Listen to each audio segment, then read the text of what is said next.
भागवत कथा करना चाहता हूँ, आप मुझे स्थान बताइए। हरिद्वार की पावन भूमि बताई गई। देवर्षि नारद हरिद्वार की पावन भूमि पर आए हैं। सनत कुमार, सनक सनंदन सनातन सनत कुमार भी पहुंचे हैं। सुंदर व्यासपीठ बनाई गई है और जिसको भी पता चला कि देवर्षि नारद जजमान बनकर की कथा करवा रहे हैं, वो भी भक्ति ज्ञान वैराग्य के लिए करवा रहे हैं और सनत कुमार कथा कह रहे हैं, सब के सब जो है कथा पंडाल में पहुंच गए। संत कुमारों ने बड़ा सुंदर श्लोक कहा कि सदा सेव्य श्रीमद्भागवती कथा यस्या श्रवण मात्रेण हरिश्चित्तम समाश्रये। जो नित्य निरंतर श्रीमद् भागवत कथा का श्रवण करता है, भगवान श्री हरि उसके हृदय में आकर के विराजमान हो जाते हैं। तन के पवित्र होने के साथ साथ मन का पवित्र होना भी बहुत आवश्यक है। तन तो हमारा पवित्र हो जाता है, हम जब साबुन शैम्पू लगा करके जो है स्नान करते हैं, सारा मैल बह जाता है। मन कैसे पवित्र होगा? मन में काम, क्रोध, मद, लोभ, मोह रूपी तो गंदगी है, राग द्वेष जो भरा पड़ा, ये कैसे मिटेगा? श्रीमद् भागवत कथा रूपी साबुन, श्रीमद् भागवत रूपी निर्मल जल में, निर्मल सरोवर में जब डुबकी लगाते हैं, ज्ञान गंगा में जब डुबकी लगाते हैं, तो हमारे अंतःकरण पवित्र हो जाता है। काम, क्रोध, मद, लोभ, मोह मिट जाता है, राग द्वेष मिट जाता है।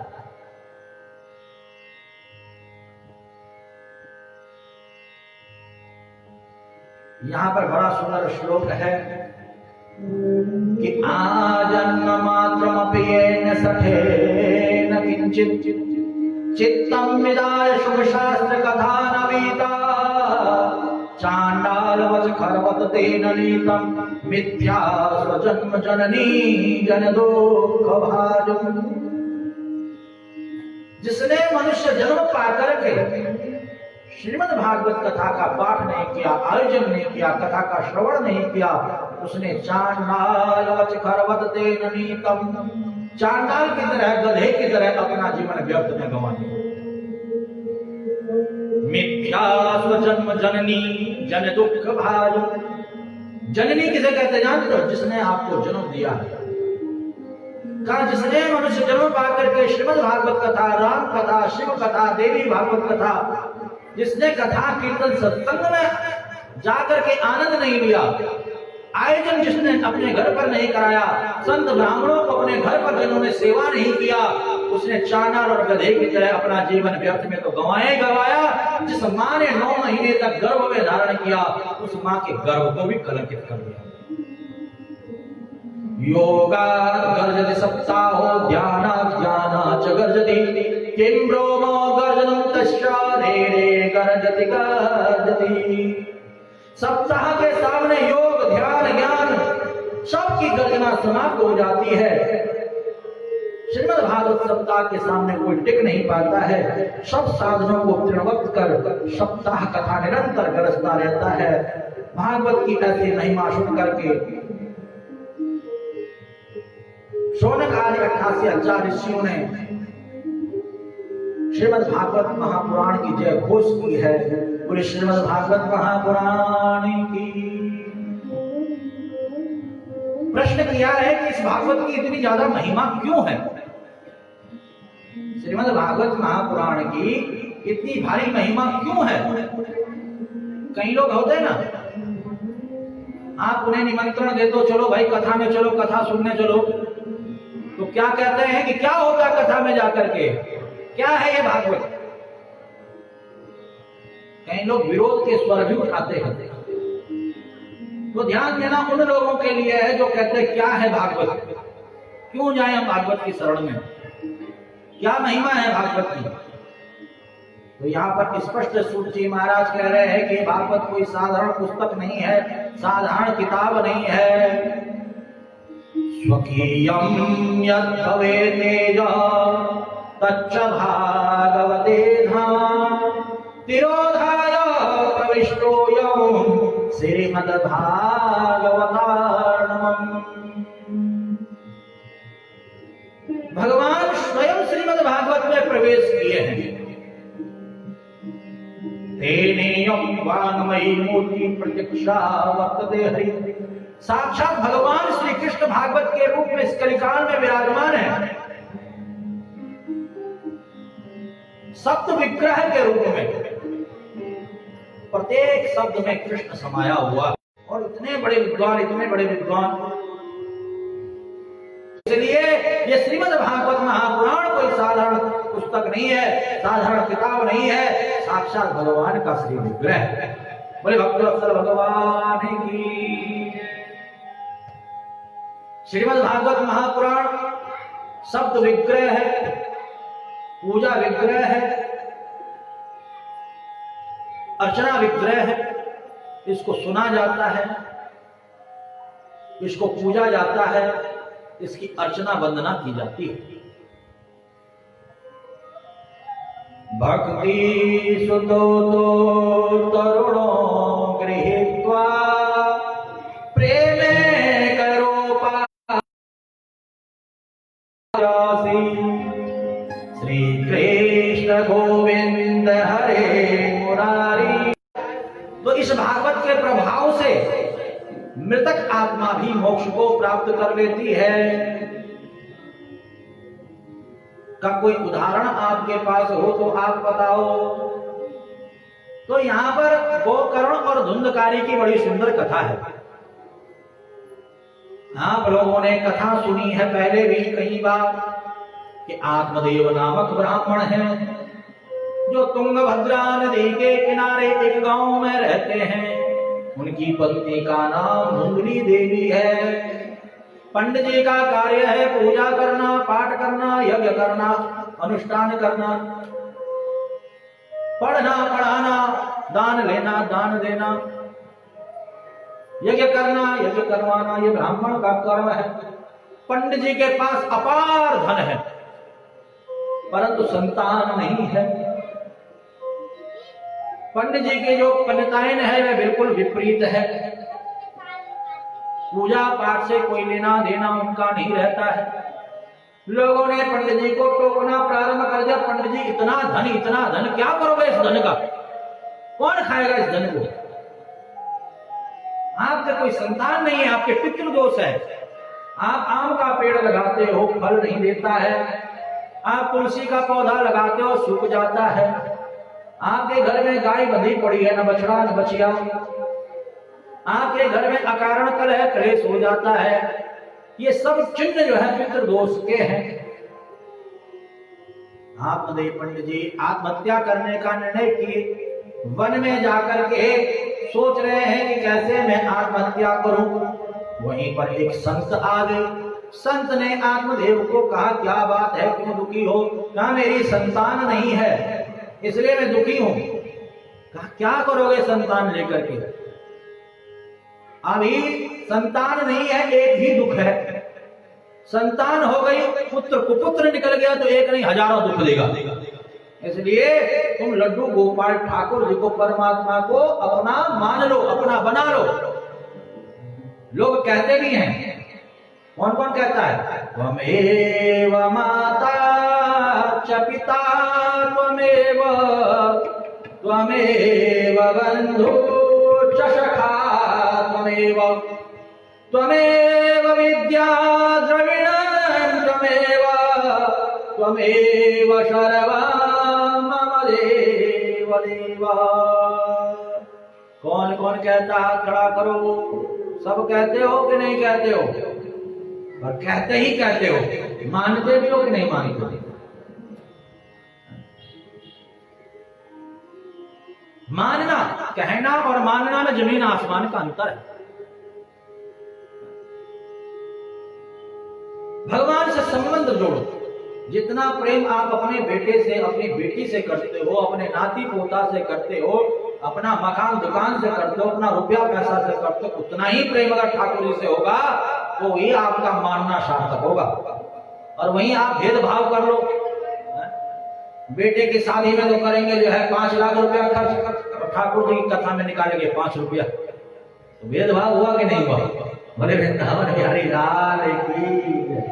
भगवान सब देखते हैं, उनसे कुछ छुपाया नहीं है। वो देख लेते हैं बेटा ये तो भेदभाव कर रहा है, इसका मतलब झूठ बोलता है। सब कुछ दिया कहते मेरे तो कुछ भी नहीं है। ऐसे भी लोग होते नहीं होते? सब कुछ प्रभु कृपा से, किसी चीज की कमी नहीं। जब कहा जाए कि कथा हो रही है थोड़ा सेवा कर लो, कुछ है ही नहीं, लॉकडाउन चल रहा है। क्यों पंडित जी? लॉकडाउन चल रहा है मतलब तेरे खाने पीने में कोई लॉकडाउन नहीं, तेरे घूमने फिरने में कोई लॉकडाउन नहीं है? रोज जो है मतलब कि कभी मसूरी की फोटो फेसबुक पे डाल रहा, कभी जो है कहीं की, कभी कहीं की, कभी कहीं की, रोज घूम फिर रहा है, तब लॉकडाउन नहीं हुआ। भागवत कथा में सेवा करने के लिए कहा तो लॉकडाउन चल रहा है। भगवान कहते बेटा तो तेरे लिए हमेशा लॉकडाउन है, तेरा लॉकडाउन कभी नहीं खुलेगा। तो नहीं होते हुए भगवान लॉकडाउन कर देते हैं, कारोबार ठप हो जाता है। मतलब झूठ बोला है। सत्यनारायण की कथा सुने हो नहीं सुने हो? साधु व्यापारी बार बार झूठ बोलता है। भगवान ने कहा अच्छा बेटे इतना सब कुछ दिया फिर भी जो है मतलब कि मेरे पे भरोसा नहीं, मतलब कह रहा घास फूस है। भगवान ने क्या कहा, क्या है तेरे नाव में? भिक्षुक बन करके कहा घास फूस है। भगवान ने कहा घास फूस ही बनेगा अब तो, घास फूस बनेगा। तो ऐसे ही प्रभु ने हमें सब कुछ दिया है और हम प्रभु के कार्यों में सेवा करने के लिए जब कहते हैं हमें कुछ नहीं हमारे पास, तो भगवान कहते हैं तो फिर तो तेरे को कुछ देना ही नहीं है। और जिसके पास नहीं है फिर भी कहता है कि प्रभु कृपा से मैं तन मन धन से सेवा करूंगा, जितना मेरा सामर्थ्य उतने से मैं सेवा करूंगा, कभी पीछे नहीं हटूंगा। मैंने ऐसे ऐसे लोग देखे हैं कि परमात्मा के लिए उधार लेकर के भी कार्य करवाते हैं, उधार लेकर भी भगवान की लीला कथाओं का आयोजन करवाते हैं। मैंने देखे हैं ऐसे लोग, और फिर उन्हीं लोगों को मैंने करोड़पति बनते हुए देखा है। कहने का अभिप्राय यहां पर संत ने पंडित जी को कहा कि तुम भगवान को अपना मान लो, अपना बना लो। तो पंडित जी तैयार नहीं हुए। पंडित जी ने कह दिया कि दाने न पाणिर न तो कंकणेन श्रोतन श्रुतेनेव न च कुंडलेन विभाति काया करुणा करणा परोपकारेण च चंदनेन। हाथों की शोभा दान देने से होती है, कानों की शोभा कथा सुनने से होती है, और शरीर की शोभा परोपकार से होती है। संतों का जो शरीर है वह परोपकार के लिए होता है। संत अपने लिए नहीं जन्म लेते, दूसरे के लिए जन्म लेते हैं। पिबन्ति नद्या स्वयमेव नाभ्य स्वयं न खादन्ति फलानि वृक्षा अम्बोधरो वर्षति नात्महेतो परोपकाराय शतां विभूतयः। सबसे बड़े परोपकारी संत कौन हैं? नदियां हैं। नदियां अपने लिए नहीं बह रही हैं, अपना जल स्वयं नहीं पीती हैं, वो हमारे और आपके लिए बह रही हैं।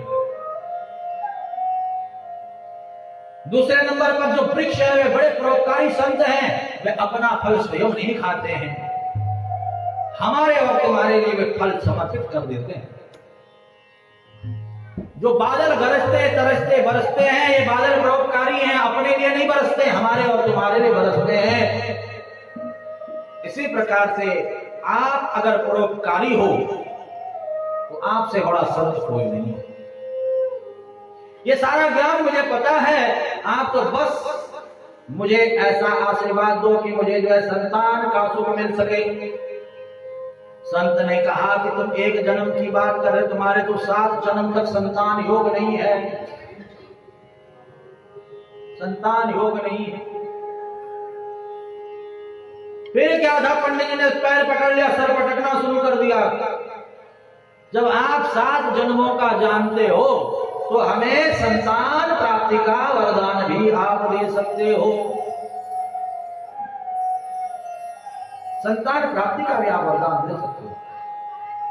संत ने बार बार समझाया कि तेरे किस्मत में नहीं है ये संतान सुख, चाहे मैं कितना भी तुझे आशीर्वाद दे दूं, कितना भी वरदान दे दूं, तो ठाकुर जी को ही संतान मान ले अपना, ठाकुर जी को बेटा मान ले, लड्डू गोपाल को।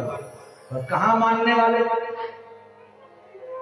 संत को दया आ गई, संत ने एक फल निकाल दिया और दे दिया, कहा जाओ अपनी पत्नी को खिला देना, पत्नी खाएगी, सुंदर संतान होगा। नियम बता दिए। देखिए संत जो है, जैसे डॉक्टर जब दवाई देता तो नियम बताता ना, ये खाली पेट है, ये नाश्ते के बाद है, ये लंच के बाद है, ये डिनर के बाद है, नियम बताता, ये चीज नहीं खानी है, ये कुपत है। ऐसे ही जो है गुरु भी नियम बताता है, इस मंत्र को इस प्रकार से जपना है, इसको ऐसे जपना है, इसका ऐसा भजन करना है, इसका वैसा भजन। अब कई लोग नियम से दवाई खाते हैं, ठीक हो जाते हैं, कई लोग नियम छोड़ देते हैं तो बीमार पड़े रहते हैं। ऐसे संत कृपा से जो संतों के वाक्यों पर, गुरुओं के वाक्यों पर विश्वास करके चलता है, उसका जीवन संवर जाता है। और जो इधर से सुना इधर से निकाल दिया, और वैसे भटकता रह जाता है 84 के चक्कर में। समझ में आ रही नहीं आ रही? फल दे दिया, नियम बता दिए। अब पंडित जी बड़े खुश होकर के घर आ गए, और खुश होकर के आए और फल दे दिया अपनी पत्नी को, कहा ये फल खा लेना, खिलाया नहीं अपने हाथों से, कहा खा लेना। और पंडित जी चले गए, नियम भी नहीं बताया। अब देवी जी फल लेकर के बैठी है, खाओ कि न खाओ। उतने में कोई पड़ोस का आ गया, बहन आ गई, पूरा का पूरा बात का जानकारी हुआ। फल खाने से कोई कुछ होता है क्या? फल की परीक्षा लेनी है तो गाय को दे दे, और फल गाय को दे दिया। जो गाय बंधी पड़ी थी, गाय को फल दे दिया। दोनों में सौदा हो गया, कि मैं गर्भवती हूं, अपनी संतान तुझे दे दूंगी, तुम ये पैसा दे देना। दोनों में सौदा पड़ गया। अब देखिए, संत ने कह दिया था कि तेरे प्रारब्ध में संतान सुख नहीं है, तो ठाकुर जी को संतान मान ले। अगर संत की बात मान लेता तो सुखी रहता, छला नहीं जाता। जो गुरुओं की बात मानता है, संतों की बात मानता है, उसी का कल्याण होता है। अब देखिए, कहा था कि संतान सुख नहीं है, तो ऐसी व्यवस्था बन गई कि वो जो फल संत ने दिया था वो गाय के पास पहुंच गया, गौ माता के पास पहुंच गया। और इधर महाराज जो है 9 महीने तक नौटंकी करती रही धुंधली देवी, और जब संतान हो गया पड़ोसन का, बच्चा दे करके पैसा लेकर के चली गई, उसने नौटंकी समाप्त कर दी, का हो गया। पंडित जी खुश हो गए, ब्राह्मणों को बुलाया, यज्ञ अनुष्ठान दान पुण्य करने लगे। 3 महीने बाद जो फल गाय को दिया था, गाय के भी सुंदर बालक हो गया। शरीर है मनुष्य का और कान है गाय के कान जैसे। अब तो दूर दूर से लोग देखने के लिए आ रहे हैं, भैया हम भी देखें कैसा बालक गाय ने जन्म दिया है, अद्भुत बालक। अब हुआ क्या कि नामकरण की बारी आई। धुंधली ने कहा मेरा नाम धुंधली, तो बेटे का नाम रखूंगी धुंधकारी। पंडित जी ने कहा जो मर्जी नाम रखो, परंतु ये गाय का बालक, इसका नाम तो मैं रख सकता हूँ। कहा जो मर्जी रखो, नाम रख दिया गोकर्ण। और गोकर्ण पंडितो ज्ञानी धुंधकारी महाखर। समय आगे बढ़ता गया, गोकर्ण जी पंडित हुए, विद्वान हुए, क्योंकि संत के आशीर्वाद रूपी फल से गाय को वह बालक हुआ था। ज्ञानी विद्वान हुए, परंतु धुंधकारी जो धोखे से हुआ है, धोखे से आया है पंडित जी के यहाँ, चोर डाकू लुटेरा शराबी जुआरी बन गया। आत्मदेव जी आज बड़े दुखी थे, संत को याद कर रहे थे, बाबा जी की बात में मान लेता, ठाकुर जी को बेटा मान लेता तो सुखी रहता। संत ने कहा था पुत्र कुपुत्र होगा तो हजारों दुख देगा, तो ये तो पुत्र नहीं तो कुपुत्र आ गया मेरे घर में, न जाने कौन से पाप का प्रभाव है। संतान भी कई प्रकार की होती हैं, लेनदार देनदार दुखी, समझ लो।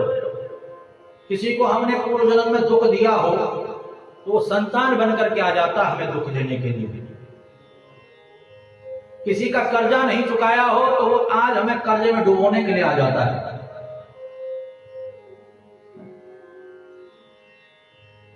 ऐसे ही महाराज किसी को अगर हमने सुख दिया होगा तो वो हमें सुख देने के लिए आता है, बेटा बेटी बनकर। कहने का अभिप्राय है अपने जीवन में किसी को दुख मत दो, तकलीफ मत दो, ताकि अगले जन्म में वो आपको दुख तकलीफ देने के लिए आए। समझ गए मेरी बात? नहीं समझ रहे हो? तो यहां पर गोकर्ण जी ने अपने पिता को दुखी देखा तो 2 श्लोकों में ज्ञान दिया है गोकर्ण जी ने आत्मदेव को कि देहे सीमांसुदिरे विमतिं त्यजत्वं जायासुताद सुसुता भवतां विमुञ्च पश्यामि संजगदं क्षणभङ्गनिष्ठं वैराग्यरागरसिको भक्तिनिष्ठः धर्मं भजस्व सततं यजलोक धर्मान् सेवस्व साधुपुरुषान् जैकामकृष्णाम् अन्यस्य दोषगुणचिन्तनमासुमत्वा सेवा कथारसमहो नितरां विबध्वम्। एक वाहन पर लिखा हुआ था, जो अंतिम यात्रा वाहन होता है ना, उस पे लिखा रहता है, बड़े अच्छी अच्छी बातें लिखी रहती है। कभी पढ़ा आप लोगों ने? 2 बातों को याद रख, जो चाहे कल्याण, नारायण एक मौत को, दूसरे श्री भगवान, दूसरे श्री भगवान। बड़ा अच्छा लिखा हुआ। अरे परसों ही जो है गाड़ी जा रही थी तो उसमें लिखा हुआ मैंने देखा। 2 बातें हमेशा याद रखनी है जो अपना कल्याण चाहता है, अपना उद्धार चाहता है। एक तो मृत्यु, मृत्यु अटूट सत्य है, अटूट सत्य है। जो आया है सो जाएगा, राजा रंग फकीर, कोई सिंहासन चढ़ चला, कोई बंधा जंजीर। जो आया है उससे जाना है। मृत्यु एक अटूट सत्य है। अपने मृत्यु को हमेशा याद रखना है जो कल्याण चाहता है, और दूसरा भगवान नारायण को। अंतिम यात्रा जब होती है तो क्या कहते हैं लोग? राम नाम सत्य है। राम का ही नाम, कृष्ण का ही नाम एकमात्र सत्य है। और उस सत्य नाम का अगर निरंतर चिंतन करते रहोगे तो ही जो है सदगति मिलेगी, तो ही जीव का उद्धार होगा। तो यहां पर देहे मांसुदरे विमतिं त्यजत्वम्, हमारे शरीर में क्या है? मांस, मज्जा, रक्त, पीप, अस्थि, 3 स्थितियां इस शरीर की होती है। तो जला दिया जाता है, दफना दिया जाता है, तो फेंक दिया जाता है। जब ये शरीर ही हमारा नहीं है तो इस शरीर के संबंधी हमारे कैसे हो सकते हैं? जाया सुता सदा ममता विमुंचा, ये बेटा, ये बेटी, ये माँ, ये बाप, ये घर, ये परिवार, ये सब जो है माया का बंधन है। न कोई साथ आया था, न कोई साथ जाने वाला। इसलिए क्यों रो रहे हो इनके लिए? पश्यामि संजगदं क्षणभङ्गनिष्ठं वैराग्य राग रसिको भूय भक्तिनिष्ठं। पिताजी वैराग्य धारण करो, बड़े बड़े भक्ति से भगवान का भजन कर लो, कल्याण हो जाएगा। लौकिक धर्म का त्याग करके पारलौकिक धर्म का आचरण करो, काम्य धर्मों को छोड़ो, निष्काम होके दिन रात गाओ गोविंद दामोदर माधवेति। श्री कृष्ण गोविंद हरे मुरारी, हे नाथ नारायण वासुदेव। देहांत काले तुम सामने हो, मुरली बजाते मन खोल होते। गाता यही मैं तरनाथ त्यागो, गोविंद दामोदर माधवेति। निष्काम होके दिन रात गाऊं, गोविंद दामोदर माधवेति। हे कृष्ण हे यादव हे सखे। जो निष्काम भाव से गोविंद का भजन करता है और साधु संतों की सेवा करता है, न किसी के गुण देखता है न दोष देखता है। समझ लो, हम लोग क्या करते हैं, लोगों के दोष ज्यादा देखते हैं, गुण कम देखते हैं। लोग भगवान में भी दोष ढूंढ लेते हैं, कृष्ण में, राम में, शिव में, मां भगवती, भगवानों में भी लोग दोष ढूंढ लेते हैं। अब कई बार हम कथा करते हैं, लोग ये नहीं कहते कि गुरु जी ने बहुत बढ़िया कथा सुनाई। कथा में व्यवस्था बनाने के लिए अगर हम किसी को डांट दें तो लोग बस कहते हैं गुरु जी डांटते बहुत है। ये नहीं कहते कि व्यवस्था बनाने के लिए डांटा था, हम बातें कर रहे थे तो डांटा था, हम कथा में बिगड़ डाल रहे थे तो डांटा था। ये हम लोगों की प्रवृत्ति है। समझ लो अपनी समझ। हम दूसरे पे उंगली बहुत जल्दी उठा लेते हैं, पर ये नहीं देखते हैं कि 3 उंगलियां हमारी और भी आ रही हैं। इसलिए पिताजी का किसी के गुण देखो ना दोष देखो, केवल भगवान का भजन करते हुए श्रीमद् भागवत का पाठ करो, कथा का श्रवण करो। गोकर्ण जी से ज्ञान प्राप्त किया, आत्मदेव वन को चले गए, वन में श्रीमद् भागवत कथा का पाठ करके परमात्मा को प्राप्त कर लिए। बोले श्रीमद् भागवत महापुराण की। पितार्य परते तेना जननी ताड़िता भृशं परितं तिष्ठते ब्रूहि हनिष्ये लत्तया नचे।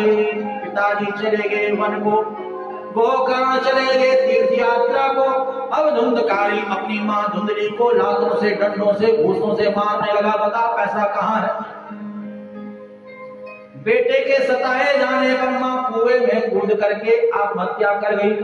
धुंधकारी 5 वैश्याओं को घर में ले आया, चोरी डाका बढ़ने करने लगा। वैश्याओं ने सोचा कि राजा इसको भी पकड़ करके जेल में डालेगा, हमको भी पकड़ लेगा।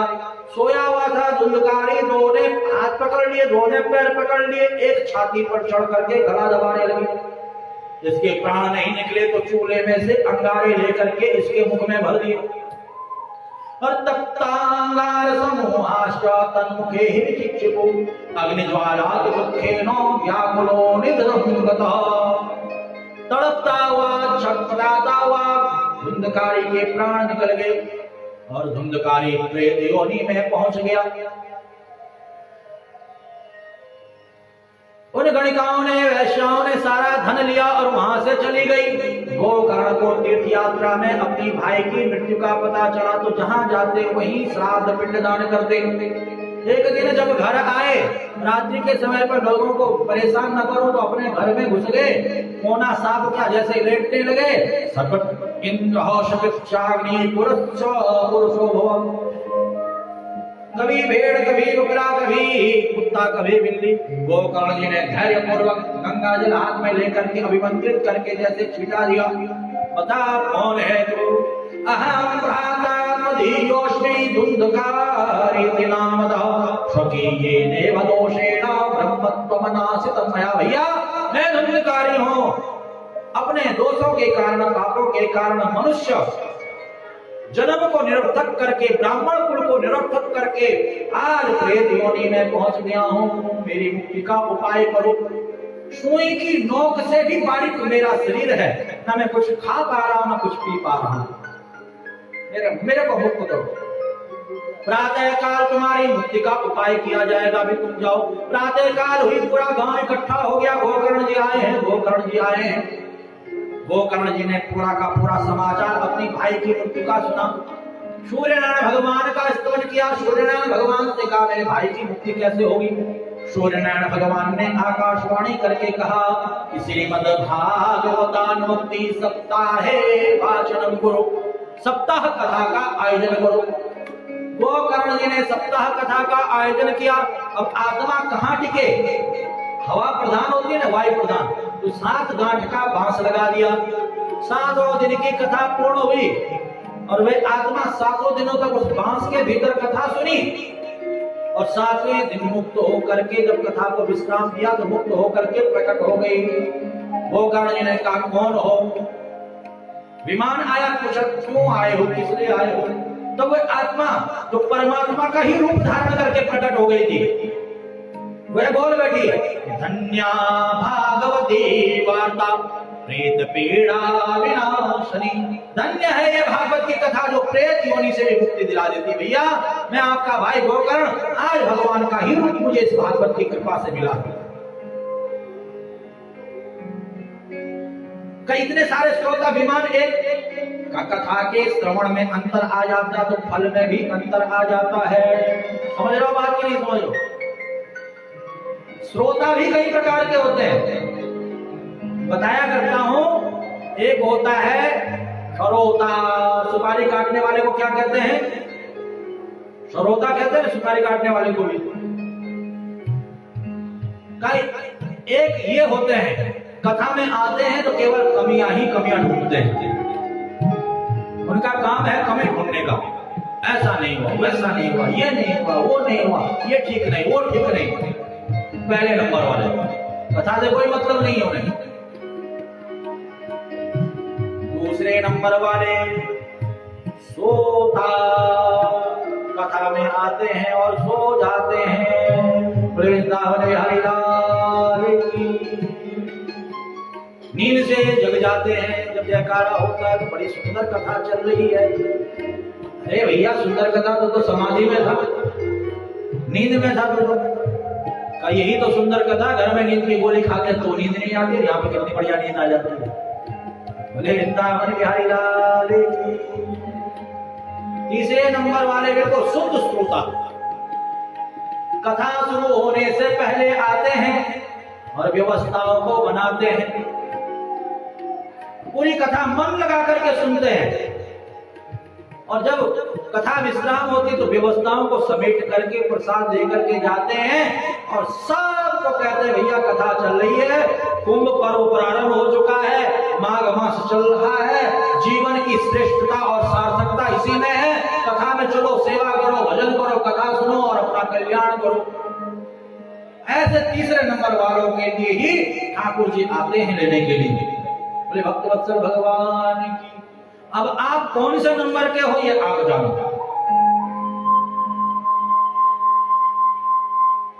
देखिए परमात्मा को पाना है तो कथा शुरू होने से पहले यहां पर आना है। हमारी दो माताएं पीछे बैठी हुई हैं, ये दोनों बैठी हुई कुर्सी में, सीता और गीता मैया हमारी। जब हम आए तो केवल ये दोनों माताएं यहाँ पर मुझे बैठी हुई मिली। अब भाटिया मैया तो कह रही थी कि मैं भी आ गई थी, फिर बस व्यवस्थाओं में लगी हुई हूँ, दिखाई नहीं दी इसलिए जो है।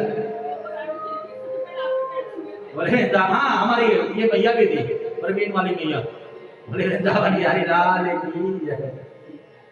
ये तीनों में दिमाग से उतर, 3-4 मैया मुझे दिखाई दी यहाँ पर।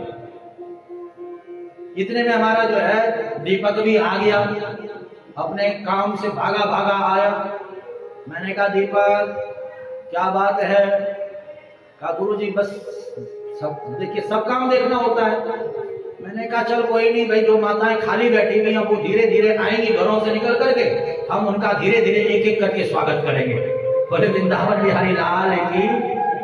तो आप सबका स्वागत करने का सौभाग्य मुझे मिल रहा है, ये मेरा बड़ा भारी सौभाग्य है। ताली तो बजाओ अपने लिए।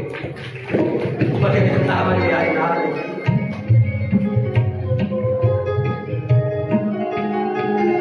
अब देखिए स्वागत हम करेंगे आपका तो पुण्य हमें मिलेगा, और स्वागत आप करोगे व्यासपीठ का तो पुण्य आपको मिलेगा।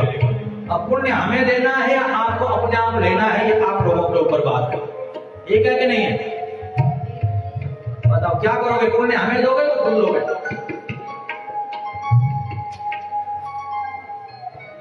बताओ जोर से। देखिए आज पहला दिन था, आज हम भी खुद 2:30 बजे आए, 2:30-3 बजे, पर कल हम ठीक 2 बजे आ जाएंगे, ठीक है ना आशीष? और कथा को समय से प्रारंभ करेंगे तो समय से विश्राम भी देंगे। तो यहां पर कथा शुरू होने से पहले आप लोगों ने पहुंचना है, व्यवस्थाएं बनानी है, व्यासपीठ का पूजन करना है, उसके बाद कथा सुननी है। सुन करके इधर से सुन करके इधर से नहीं निकालना है, अपने भीतर धारण करना है। उसका चिंतन मनन करना है। जो आप लोग सुने हो घर जाकर के उसको सोचना है, विचार करना है।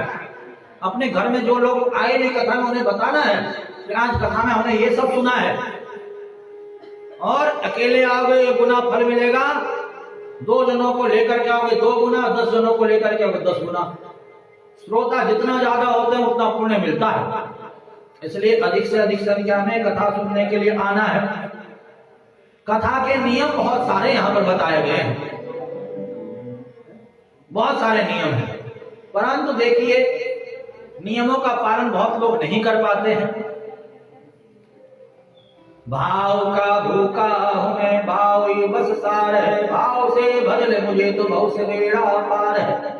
भगवान को आपका भाव चाहिए। एक आधा नियम बता देता हूं कि 7 दिनों तक जो कथा सुनने वाले हैं, कथा के आयोजक है, जजमान है, वो बड़े प्रेम से रहेंगे, कलह कलेश नहीं करेंगे, गुस्सा नहीं करेंगे, राधे राधे हर समय कहेंगे। हो सके तो व्रत रखें, हो सके तो व्रत रखें। नाखून बाल दाढ़ी ये सब 7 दिनों तक न काटें, ब्रह्मचर्य का पालन करें। कथा में पैर लंबे करके न बैठें, पैरों में अगर दर्द हो तो कुर्सी पर बैठें, कुर्सियों की व्यवस्था है। दोनों पैरों के आगे हाथ लगा करके कई लोग बैठते हैं दरिद्र आसन, उस आसन पर न बैठें। ये बहुत सारे नियम हैं। वक्ता से ऊंचा आसन न हो, वक्ता के पीछे आसन न हो। कथा में बिल्कुल चुपचाप बैठें ताकि कथा में विघ्न न पड़े। जितनी देर बैठे उतनी देर अगर गुरु मंत्र आपको मिला है तो गुरु मंत्र का स्मरण करते रहें, और नहीं तो राधे राधे राधे राधे ओम नमो भगवते वासुदेवाय का स्मरण करते रहें। इस प्रकार से जो कथा का श्रवण करता है उसके ऊपर भगवान की अथाह कृपा होती है। स्वर्गे सत्ये च कैलासे वैकुंठम नास्त्यम रसा अतः पिबन्ति सद्भाग्या मामुचित करः चेत्। ये जो भागवत कथा है ये न स्वर्ग में है, न वैकुंठ में है, न कैलाश में है। ये इस पृथ्वी पर ही कथा है और कहीं नहीं है। देवता भी इस कथा को सुनने के लिए मनुष्य बन करके आते हैं, तो कथा सुन करके परमात्मा को पा लेते हैं। ये लसुतम भागवतम पुराणम नराजितो ये पुरुषा पुराणम हुतम मुखे देवधरा नराणाम तेसा वृथा जन्म कथा नराणाम। जिसने मनुष्य जन्म लेकर के संत सेवा, ब्राह्मण सेवा, भक्त सेवा नहीं की और ये भागवत कथा नहीं सुनी, वे इस पृथ्वी के लिए भार है। देवता भी उसे धिक्कारते हैं।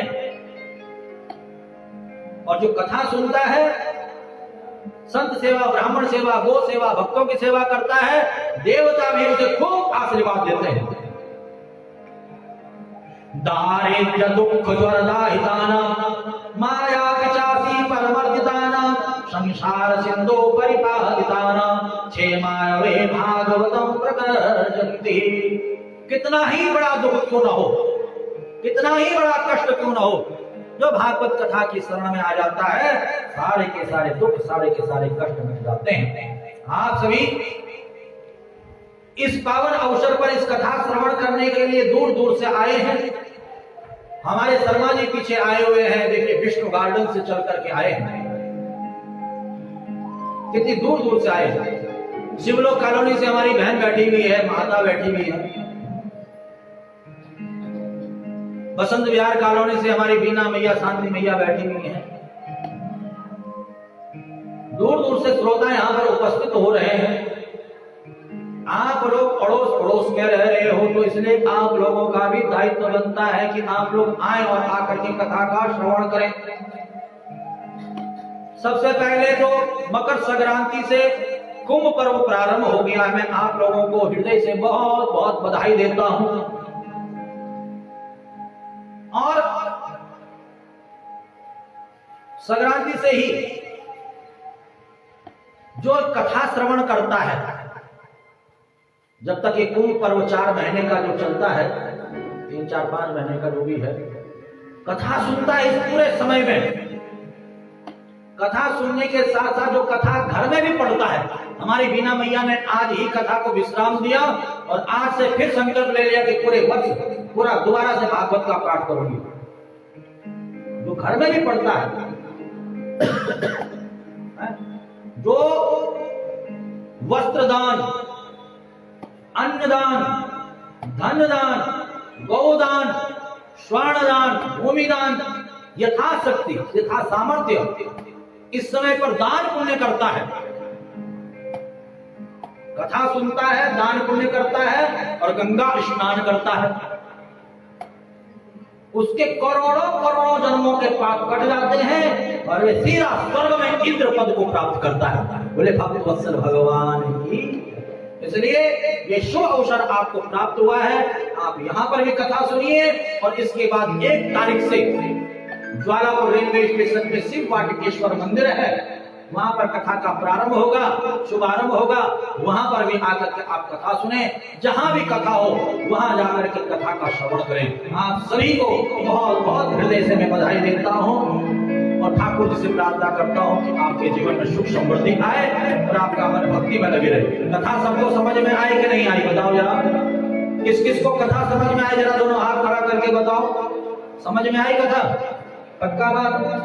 नहीं आई हो तो आप हमें बता सकते हो, हम और अच्छा प्रयास करेंगे आपको समझाने का। चलिए, हमारे आशीष शर्मा जी के साथ जो कि देवबंद से चल करके हमारे हरिद्वार आए हैं और अब कुछ ही दिनों में हरिद्वार वासी बनने वाले हैं, हमारे आशीष शर्मा जी के साथ सुंदर ठाकुर जी का गुणगान करेंगे और उसके बाद आरती और उसके बाद प्रसाद। वृंदावन बिहारी लाल की।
मुझे तो रास आ गया तेरे दर पर सर झुकाना, और तुझे भी मिल गया पुजारी, मुझे भी मिल गया ठिकाना। क्योंकि ये रुतबा मुझे तेरे दर से मिला है, हालांकि मेरा ये सर भी तेरे दर पर मिला है, और ठोकर भी खाई है जहां में बहुत मैंने, पर मंजिल का पता मुझको तेरे दर से मिला है। एक बार प्यार से कह दो राधे राधे, एक बार फिर कह दो राधे राधे। इसीलिए ओ राधे राधे राधे राधे गाते रहना, श्री राधे राधे राधे राधे हर गाते रहना। जल्दी जल्दी वृंदावन आते रहना, और जल्दी जल्दी भागवत में आते रहना।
बेटी की शादी में जो बैंड बाजा के आगे नाचता है उसे 84 लाख योनियों में नाचना पड़ सकता है, परंतु जो मेरे ठाकुर के भजन में नाचता है, ठाकुर के दरबार में नाचता है, उसे 84 लाख योनियों में नहीं नाचना पड़ता है। जो 84 के चक्कर से छूटना चाहते हैं अपने स्थान पर खड़े हो जाए।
कि जल्दी जल्दी भागवत कराते रहना, बोले हरि लाल की, कि जल्दी जल्दी भागवत में आते रहना, कल ऐसा ना हो कि 4 बजे तक आ पाओगे ना। कृष्ण कन्हैया लाल की। और मास्क पहन करके जरूर आना है आप लोगों ने। देखिए आप लोगों से निवेदन है, प्रार्थना है मेरी कि आप लोग मास्क पहन करके जरूर आए। पता चला कि दुख बीमारी कहीं और से आई हो और आपको कथा में जाकर के आ गई। अरे वृंदावन हरे लाल की। तो इसलिए अपनी व्यवस्था अपने आप बना करके रखना है, मास्क पहन करके आना है। जब कथा से घर जाओ तो अपना हाथ बढ़िया ढंग से साबुन से धोना है और घर जाकर के जो कथा आपने सुनी है उसका स्मरण करना है, घर वालों को भी सुनाना है। आज के जो जजमान है हमारा भाटिया परिवार है, हमारी सुषमा मैया आज के जजमान है। मैं चाहूंगा कि आरती के लिए सुषमा मैया आगे आ जाए और सुषमा मैया की जो बहू रानी है, क्या नाम है इनका, ऋचा बहन आगे आ जाए। और आप सभी लोग देखिए बैठ करके आरती करेंगे तो व्यवस्था 7 दिन बनी रहेगी। तो आप लोग बैठे बैठे आरती का आनंद लें ताकि व्यवस्था 7 दिन बनी रहे। और अगर खड़े होकर के करनी है तो धक्का मुक्की कोई नहीं करेगा। ये आप लोगों के ऊपर बात है, कैसी आप लोगों ने व्यवस्था बनानी है। चलिए बड़े प्रेम और बड़े भाव के साथ आरती करेंगे। हरिओम चंद्रमा मानसो जातचक्षो छोटो अजायत श्रोत्राद्वाश्च प्राणशमुभा दग्निरजायत।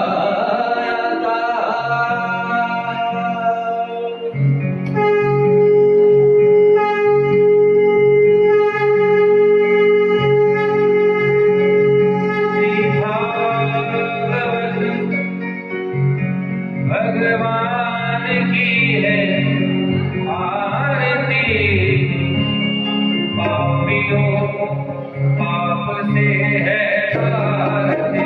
श्री भागवत भगवान की है आरती, पापियों पाप से है आरती।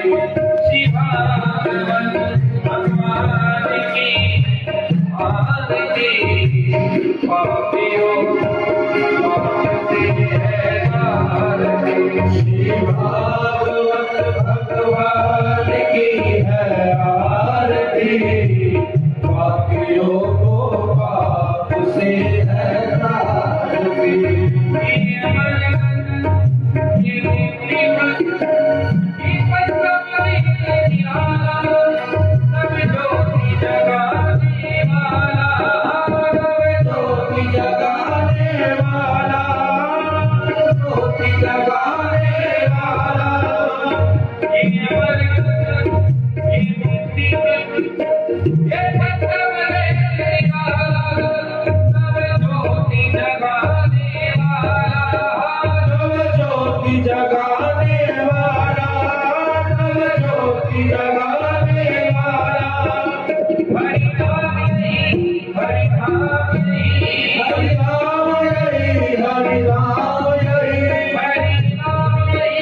भागवत भगवान की है आरती, पापियों को पाप से है आरती।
शांतिरंतरिक्षं शांति पृथ्वी शांतिराप शांति लोकदेव शांति वनस्पतय शांति विश्वे देवाः शांति सर्वं शांति शांतिरेव शांतामा शांतिरेधि शांति भवतु मंत्र पुष्पांजलि महा हरि ओम जगन्नाथाय जन्ता देवास्तानि धर्माणि प्रथमान्य षण्णादे अनागम महिमानः सचन्द्र पूर्वे साध्या सन्ति देवा हरि ओम राजाधिराजाय प्रसय्यशायिने नमो वयं वै श्रवणाय गुरवे समे कामान् काम कामाय मह्यं कामेश्वरो वै श्रवणो दातु कुबेराय वै श्रवणाय महाराजाय स्वस्ति साम्राज्यं भवराजं स्वराज्यं वैराज्यं पारणेश्वरराज्यं मादिपत्यमें श्मन्तपर्यायिषा हरि ओम विश्वतक्षुत विश्वतो विश्वतो बाहुत विश्वतस्पातं बाहुभ्यां संपत्रेड्यावा भूमि जनत देवैका सेवन्ति कामकुलचम्पकपाटलापे पुण्णागजात्कारवीरसार पुष्पे बिल्वा प्रवार तुलसी दलमञ्जरी भीत्वां पूजयामि जगदीश्वर मे प्रसीद नाना सुगंध पुष्पाणि यथा कालोपमानि च पुष्पाञ्जलिर्मया दत्तं गृहाण परमेश्वर साङ्गाय शपरिवाराय शयुधाय सशक्तिकाय मंत्र पुष्पांजलिं समर्पयामि। बोले श्रीमद्भागवत महापुराणे की जय। व्यास जी महाराज की जय। सुखदेव जी महाराज की जय। धर्म की जय। अधर्म का नाश हो, प्राणियों में सद्भावना, विश्व का कल्याण हो, गौ माता की सेवा हो, गो हत्या बंद हो, सत्य सनातन धर्म की जय हो, आज के आनंद की जय हो, शीतला मैया की जय हो, गंगा मैया की जय हो, जमुना मैया की जय हो। प्रेम से कहेंगे पुण्य विहारी श्री हरिदास श्री हरिदास श्री हरिदास। जय जय श्री राधेश्याम। नमः पार्वती पते हर हर महादेव। सर्वे भवन्तु सुखिनः सर्वे सन्तु निरामयाः सर्वे भद्राणि पश्यन्तु मा कश्चित् दुःखभाग् भवेत्। ओम शांति शांति शांति शांति भवतु। सबके ऊपर गोविंद की कृपा बनी रहे, सबके ऊपर जो है ठाकुर की कृपा बनी रहे।